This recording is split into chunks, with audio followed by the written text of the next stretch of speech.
భారత్ చేతిలో ఎన్నిసార్లు చావు దెబ్బలు తిండా పాకిస్తాన్కు బుద్ధి రావట్లేదు. డ్రోన్ దాడులతో కశ్మీర్ సరిహద్దుల్లో పదే పదే భారత్పై రెచ్చగొట్టే చర్యలకు దిగుతోంది. అసలు పాక్కు ఇంత ధైర్యం ఎక్కడిది? శత్రు దేశానికి ఇన్ని వందల డ్రోన్లు ఎక్కడి నుంచి వస్తున్నాయి అనే ప్రశ్నలకు వినిపిస్తున్న ఒకే ఒక్క సమాధానం టర్కీ. టర్కీ ఇచ్చిన డ్రోన్లతోనే భారత్పై దాడులకు తెగబడుతోంది పాకిస్తాన్. అసలు ఈ రెండు దేశాల మధ్య ఉన్న సంబంధాలేంటి?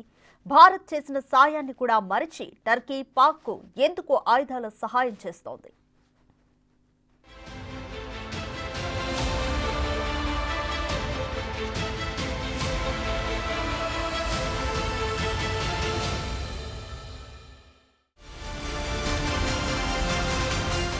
భారత్ చేసిన సాయానికి కృతజ్ఞత లేదు. ఆపదలు ఆదుకున్నారని ఆలోచన లేదు. టర్కీ తన నీచబుద్ధిని బయటపెట్టుకుంది. ఆపదలో ఎంతో సాయం చేసిన ఇండియాని పూర్తిగా మర్చిపోయింది. భారత్ శత్రుదేశమైన పాకిస్తాన్తో చెట్టాపట్టాలేసుకుని షో చేయడమే కాదు, పాక్కు సైనిక సాయం కూడా చేస్తుంది టర్కీ. విమానాల్లో డ్రోన్లు, మిసైళ్లతో పాటు ఇతర ఆయుధాల సామగ్రిని పాక్కు సరఫరా చేసింది. టర్కీ ఇచ్చిన డ్రోన్లని పాక్ భారత్పై ప్రయోగిస్తూ ఉన్న ఇండియన్ ఆర్మీ వాటిని బూడిద చేస్తుంది. మన దగ్గరున్న బలమైన ఎయిర్ డిఫెన్స్ సిస్టమ్స్ పాక్ డ్రోన్లను గాల్లోనే పేల్చేస్తున్నాయి. గురువారం పాకిస్తాన్ భారీ స్థాయిలో భారత్పై డ్రోన్ దాడులు చేసింది. దాదాపు 400 డ్రోన్లను ప్రయోగించింది. వాటన్నిటినీ భారత్ కూల్చేసింది. ఆ శకలాలను పరిశీలించగా అవన్నీ టర్కీ మేడ్ డ్రోన్లని తేలింది. అయితే 2023లో టర్కీలో భూకంపం వచ్చి ఆ దేశం పూర్తిగా నష్టపోయింది. ఆ సమయంలో ఆపరేషన్ దోస్త్ పేరిట భారత్ ఆర్మీని పంపి $8,45,000 విలువైన సామాగ్రిని అందజేసి రక్షణ చర్యలతో ఆదుకుంది. భారత్ చేసిన సాయాన్ని మరచి టర్కీ పాకిస్తాన్కు సాయం చేయడంపై విమర్శలు వస్తున్నాయి. చేసిన సాయానికి కృతజ్ఞత చూపకపోయినా పర్వాలేదు, కానీ ద్రోహం చేయడం ఎంతవరకు కరెక్ట్ అనే ప్రశ్నలు వస్తున్నాయి. ఇప్పుడు టర్కీ చేస్తుంది అదే.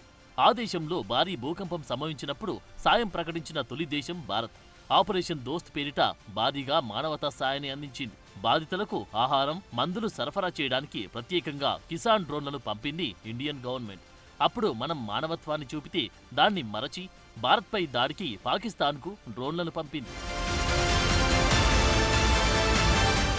టర్కీ అధ్యక్షుడు ఎర్డోగాన్కు ముందు నుంచి భారత్ అంటే విపరీతమైన ద్వేషముంది. కాశ్మీర్ అంశంలోనూ ఎర్డోగాన్ అనేకసార్లు అంతర్జాతీయ వేదికలపై భారత్పై విమర్శలు గుప్పించారు. పహల్గామ్ ఉగ్రదాడి జరిగిన తర్వాత ప్రపంచ దేశాలన్నీ టెర్రరిస్ట్ అటాక్ ని ఖండించాయి.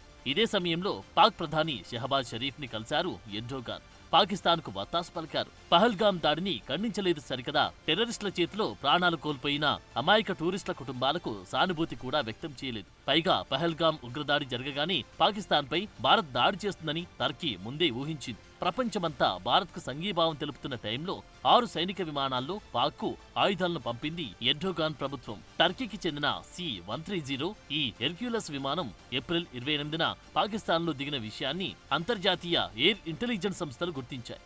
అయితే ఇంధనం నింపుకునేందుకే తమ యుద్ధ విమానం అక్కడ దిగిందని ప్రకటించి తప్పించుకునే ప్రయత్నం చేసింది టర్కీ. తర్వాత ఓ యుద్ధ నౌకను కూడా కరాచీ పోర్టుకు పంపింది. ఇప్పుడు టర్కీ పంపిన డ్రోన్లని భారత్పై ప్రయోగిస్తుంది పాకిస్తాన్. పహల్గామ్ దాడి జరిగిన తర్వాత ముస్లిం దేశాల్లో టర్కీ, అజర్బైజాన్ మాత్రమే పాకిస్తాన్కు మద్దతుగా నిలిచాయి. పాకిస్తాన్, టర్కీ మధ్య దశాబ్దాల క్రితం నుంచే సంబంధాలున్నాయి.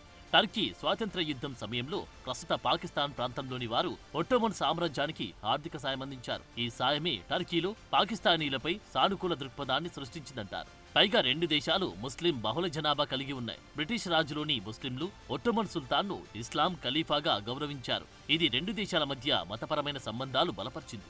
పాకిస్తాన్ స్థాపకుడు మహమ్మద్ అలీ జిన్నా, టర్కీ స్థాపకుడు ముస్తఫా కెమాల్ అటాటర్కీని ఆదర్శంగా భావించి పాకిస్తాన్ని ఆధునిక రాష్ట్రంగా అభివృద్ధి చేయాలని ఆకాంక్షించారు. టర్కీ రాజధాని అంకారాలోనూ జిన్నా పేరిట ఓ ప్రధాన రోడ్డు ఉంది.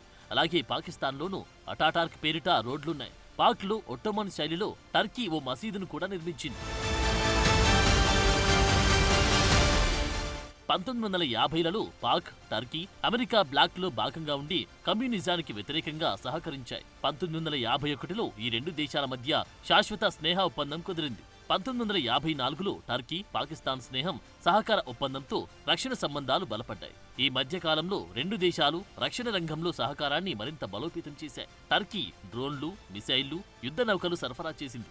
అదేవిధంగా 5th జనరేషన్ ఫైటర్ జెట్ అభివృద్ధిలోనూ రెండు దేశాలు పరస్పరం సహకరించుకుంటున్నాయి. ఉమ్మడి సైనిక విన్యాసాలు కూడా నిర్వహించాయి. టర్కీ పాకిస్తాన్కు ఆయుధాలు సరఫరా చేయడమే కాదు, పాకిస్తాన్ F-16 యుద్ధ విమానాల అప్గ్రేడేషన్లు టర్కీకి సహకరిస్తుంది. అంతేకాదు పాకిస్తాన్ ఎయిర్ ఫోర్స్ టర్కీ పైలట్లకు ట్రైనింగ్తో పాటు సాంకేతిక సహకారం అందిస్తుంది.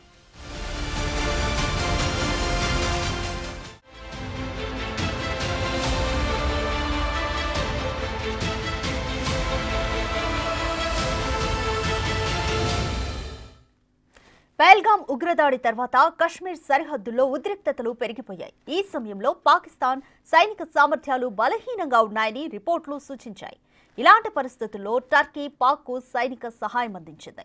అయితే రక్షణ రంగంలో టర్కీ పాకిస్తాన్ దీర్ఘకాల భాగస్వామ్యాన్ని కలిగి ఉన్నాయి. అందువల్లే పాక్కు ఆయుధాలు, డ్రోన్లు, యుద్ధ నౌకలు, డిఫెన్స్ టెక్నాలజీని సప్లై చేస్తోంది టర్కీ. చైనా తర్వాత టర్కీని పాక్కు ముఖ్యమైన ఆయుధ సప్లయర్గా మారింది. గత 5 ఏళ్లలో టర్కీ ఆయుధ ఎగుమతుల్లో 10% పాకిస్తాన్కి వెళ్లాయి. ఇప్పుడు కూడా టర్కీ డ్రోన్లతోనే భారత్పై దాడులు చేస్తోంది పాక్.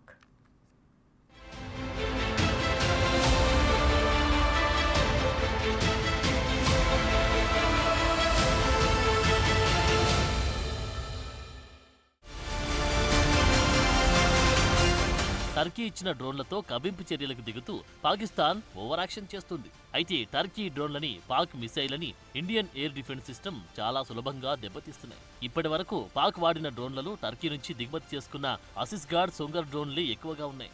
వీటితో పాటు అనేక మిసైలని, ఎగిరే బాంబుల్ని భారత్ పైకి గురిపెట్టింది పాకిస్తాన్. అయితే భారత ఎయిర్ డిఫెన్స్ ని దెబ్బతీసేందుకు పాక్ మరో ఎత్తుగడ వేసింది. పెద్ద సంఖ్యలో పనికిరాని చౌకబారు మిసైళ్లని, ఆయుధాలు లేని డ్రోన్లని కూడా భారత్ పైకి ప్రయోగించింది. మన ఎయిర్ డిఫెన్స్ సిస్టమ్స్ వాటిని కూల్చే పనిలో ఉన్నప్పుడు ఇతర డ్రోన్లు, మిసైళ్లు దాడులు చేస్తాయి. అలాంటి ఎత్తుగడల్ని కూడా భారత సైన్యం తిప్పికొట్టింది. ఇటీవలి కాలంలో యుద్ధాల్లో డ్రోన్లను భారీ సంఖ్యలో ఉపయోగించే పరిస్థితులు పెరిగాయి. 3 ఏళ్లకు పైగా సాగుతున్న రష్యా ఉక్రెయిన్ యుద్ధంలో డ్రోన్లది కీలక పాత్ర. ఆ యుద్ధం నుంచి పాఠాలు నేర్చుకుని అతి త్వరగా, సమర్థంగా ఆచరణలో పెట్టడం వల్లే ఇండియా పాకిస్తాన్ దాడుల్ని అద్భుతంగా తిప్పికొడుతుందని రక్షణ నిపుణులు చెబుతున్నారు. టర్కీ మేడ్ ఆసిస్గార్డ్, సొంగర్ డ్రోన్లు ఎంతో ప్రమాదకరమైనవిగా చెబుతున్నారు. దీని ఆపరేషనల్ రేడియస్ 3 కిలోమీటర్లు.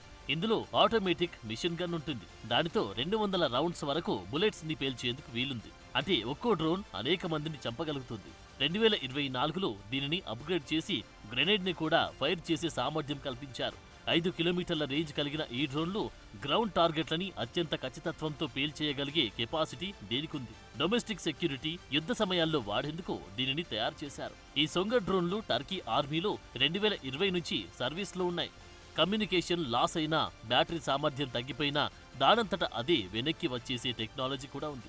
ఇంతటి ప్రమాదకరమైన డ్రోన్లని కూడా ఇండియన్ ఎయిర్ డిఫెన్స్ సిస్టమ్ సమర్థవంతంగా ఎదుర్కొంది. వాటిని గాల్లోనే పేల్చేసింది. పశ్చిమ దేశాల నుంచి సైనిక వాణిజ్యం పరిమితం కావడంతో టర్కీతో రక్షణ రంగ సంబంధాలు మెరుగుపరుచుకుంది పాకిస్తాన్. అంతేకాదు రెండు దేశాలు ద్వైపాక్షిక వాణిజ్యాన్ని $5 బిలియన్ పెంచాలని లక్ష్యంగా పెట్టుకున్నాయి. ఇందులో వాణిజ్యం, ఇంధనం, బ్యాంకింగ్ సహా ఇతర రంగాల్లో సహకారం ఉంది. టర్కీ అభివృద్ధి సంస్థ కూడా పాకిస్తాన్లో సామాజిక అభివృద్ధి ప్రాజెక్టుల్లో పెట్టుబడి పెడుతోంది. కాశ్మీర్ సమస్యపైన టర్కీ పాక్కు మద్దతిస్తోంది. ఐక్యరాజ్యసమితి ఆధ్వర్యంలో జనాభిప్రాయ సేకరణతో సమస్యను పరిష్కరించాలని వాదిస్తోంది. టర్కీ అధ్యక్షుడు ఎర్డోగాన్ సైతం ఐక్యరాజ్యసమితి సర్వసభ్య సమావేశంలోనూ, పాకిస్తాన్ పార్లమెంట్లోనూ ఈ విషయాన్ని ప్రస్తావించారు. మరోవైపు పాకిస్తాన్ టర్కీకి సైప్రస్ సమస్యపై మద్దతిస్తోంది. ఆర్మేనియన్ జెనోసైడ్ ని గుర్తించడానికి నిరాకరిస్తుంది. 2023 టర్కీ భూకంపం సమయంలో పాకిస్తాన్ సాయం చేసింది. పాక్ నేవీ టన్నుల కొద్దీ సహాయ సామాగ్రిని సరఫరా చేసింది. వాస్తవానికి టర్కీ ప్రెసిడెంట్ ఎర్డోగాన్ ఇస్లామిక్ ప్రపంచంలో నాయకత్వ పాత్రను కోరుకుంటున్నారు. అందుకోసమే పాకిస్తాన్తో ఇంత సన్నిహితంగా మెలుగుతున్నారు. ఈ రెండు దేశాలు గాజా, పాలస్తీనా లాంటి అంతర్జాతీయ సమస్యలపైన ఉమ్మడి దృక్పథాన్ని కలిగి ఉన్నాయి. టర్కీ, పాక్ ఇస్లామోఫోబియా, ముస్లిం మైనార్టీల రక్షణపై ఉమ్మడిగా పనిచేయడం కూడా రెండు దేశాల సంబంధాలు బలపడ్డాయి. టర్కీకి భారత్తోనూ స్నేహపూర్వక సంబంధాలున్నప్పటికీ పాకిస్తాన్తో ఉన్న రక్షణ సహకారం ఇస్లామిక్ ప్రపంచంలో ప్రభావాన్ని పెంచేందుకు ప్రాంతీయ సమతుల్యతను కాపాడేందుకు ఓ వ్యూహంగా భావిస్తున్నారు. అందుకోసమే పహల్గాం ఉగ్రదాడి తర్వాత భారత్ సైనిక చర్యలకు సిద్ధమవుతున్న సమయంలో పాకిస్తాన్ తన రక్షణ సామర్థ్యాలు బలోపేతం చేసేందుకు టర్కీ సాయం కోరినట్లు సమాచారం ఉంది. అయితే టర్కీ సైనిక సాయం భారత్లో విమర్శలకు దారితీస్తుంది. ముఖ్యంగా టర్కీ భూకంపం సమయంలో అందించిన సాయాన్ని మరిచి పాక్కు మద్దతుగా నిలిచిన టర్కీని బహిష్కరించాలని పిలుపునిస్తున్నారు.